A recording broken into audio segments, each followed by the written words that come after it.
Hey, what's up everybody? Jared here. So if you're just now joining me, or actually not even if you're just now joining me because I'm just now starting. So I've been an ICU nurse for 2 years now. And of course CRNA is something that I want to pursue eventually. I plan on applying in maybe a year and a half or so. It doesn't really matter. I'm not in too big of a rush. So during that process of application, you obviously have to have your CCRN, and after a few years experience in the ICU. Now I know some people get in with a year experience. I'm probably going to try to get more of like 3 at least.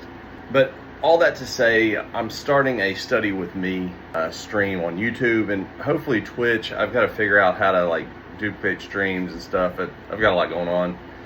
Trying to learn that is a task in and of itself. But I did start the other day with day 1 on the cardiovascular concepts. And essentially what I want to do is start at the top of the Barron's CCRN prep book, which is, I think, a pretty common book that a lot of people use. And what I want to do is use that as kind of a guide to go through all the concepts and topics on the test.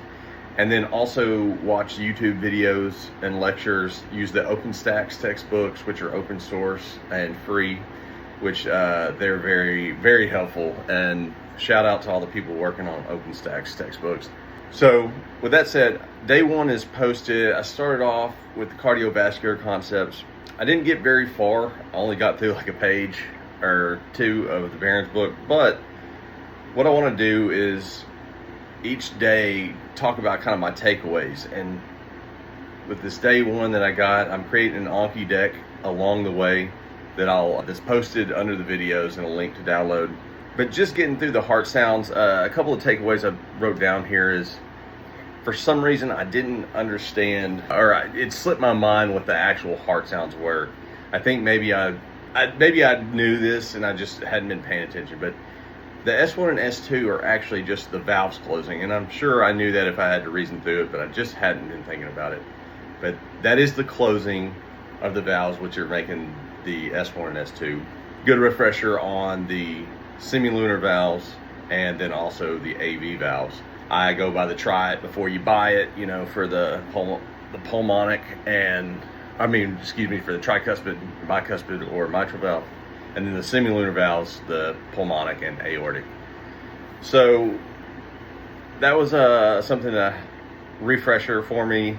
Also, sometimes during inspiration, I was reading that sometimes the S2 will be split. That's because when you breathe in, the pressure puts more blood to the right side of the heart, which therefore the S2 is not synchronous. So when you think of S1 and S2, it's actually not one sound, it's just simultaneous sound of both valves. And I guess I hadn't thought about that either too much. And then another little takeaway was right bundle branch block causes a wide splitting of the S2 just because of the delayed conduction through the right side of the heart. Therefore S2 is going to be there's going to be an aortic and pulmonic, not synchronous. So those were my takeaways from this day 1 of streaming.